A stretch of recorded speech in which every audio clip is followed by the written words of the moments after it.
वो कहते हैं ना, इंतजार करने वालों को सिर्फ उतना मिलता है जितना कोशिश करने वाले छोड़ देते हैं। माय एफएम से मैं हूं आरजे कार्तिक। एक बार की बात है, एक गुरुजी अपने शिष्य को लेकर के शहर जा रहे थे और चल रहे थे। चलते चलते रास्ते में शाम हो गई। गुरु शिष्य ने सोचा कि क्यों नहीं कहीं रुका जाए, विश्राम किया जाए। थोड़ा आगे बढ़े तो एक बड़ा सा खेत दिखाई दिया, खाली खेत। उसके बीचों बीच एक मकान था। वहां पहुंचे, आवाज दी। उस मकान का मालिक बाहर आया। उससे कहा कि सबसे पहले तो पानी पीना चाहते हैं। पानी वानी पिलाया गया। उससे पूछा कि क्या ये खेत आपका है? बोले हाँ, मेरा खेत है। उससे पूछा परिवार में कौन कौन है? उस आदमी ने बताया कि बीवी है, माँ है, बच्ची है, हम 4 लोग हैं, सब खुशी मंगल चल रहा है। तो गुरु शिष्य दोनों के दिमाग में एक सवाल था। दोनों ने पूछ लिया कि ये जो खेत है तो खाली पड़ा है, तुम जिंदगी कैसे जी रहे हो? तो उस आदमी ने बताया कि हमारे पास एक भैंस है, वो दूध देती है, सब कुछ सही चल रहा है, कोई दिक्कत की बात नहीं है, हम खुश हैं।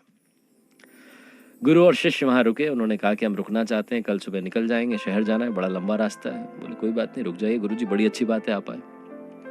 रात्रि में जब ये दोनों विश्राम कर रहे थे तो बीच रात में गुरुजी ने अपने शिष्य से कहा कि उठो, उस भैंस को वहां से लेकर के आओ, खोलो और लेकर के चलते हैं, निकल लेते हैं। शिष्य ने कहा कि गुरुजी, पूरी जिंदगी आपने मुझे सिखाया कि चोरी नहीं करनी है, गलत बात होती है, आज आप मुझसे इतना बड़ा पाप करवा रहे हो। उसने कहा जो कह रहा हूं वो करो।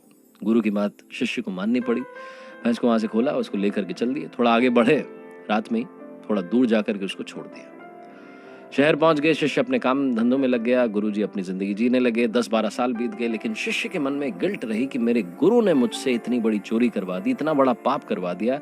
एक इंसान जो अपनी जिंदगी एक भैंस की वजह से जी रहा था, उसके जीने की वजह उससे चुरा ली। वो गिल्ट में जीने लगा। बिजनेसमैन बन गया, बड़ा बिजनेसमैन था, पैसा वैसा कमा लिया। उसने सोचा कि क्यों नहीं इस पैसे का सही इस्तेमाल करता हूं, उसकी मदद करता हूं। इतने सालों के बाद में वापस उसी जगह पर पहुंचा, लेकिन उसे वो जगह कुछ बदली बदली सी लगी। बड़ा शानदार सा बगीचा, बड़ा शानदार सा मकान, चारों तरफ खेत, फसल लहलहा रही है। सोचा कि शायद वो आदमी तो चला गया होगा, उसकी तो जिंदगी बर्बाद हो गई। हो सकता है उसने वो खेत बेच करके किसी और को खेत बेचा और यहाँ पर बड़ा शानदार सा अगले बंदे का बगीचा हो, तो उससे एड्रेस ले लेता हूँ, वहां जाकर के मदद करूंगा।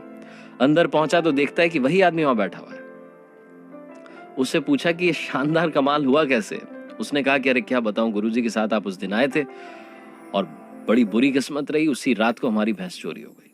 भैंस चोरी होने के बाद में हमने सोचा कि सब कुछ लुट गया है, जिंदगी बर्बाद हो गई है, क्या करें? तो मैंने लकड़ी काट करके बेचना शुरू किया। उसके बाद मुझे लगा कि इससे तो जीवन यापन चलेगा नहीं, तो थोड़ा पैसा इकट्ठा किया। फिर खेत में बीज बोए, फसल उगाना शुरू की, फिर और फसल उगाना शुरू की। धीरे धीरे हमारी कमाई बढ़ने लगी, भैंस खरीद ली, बगीचा उगा लिया।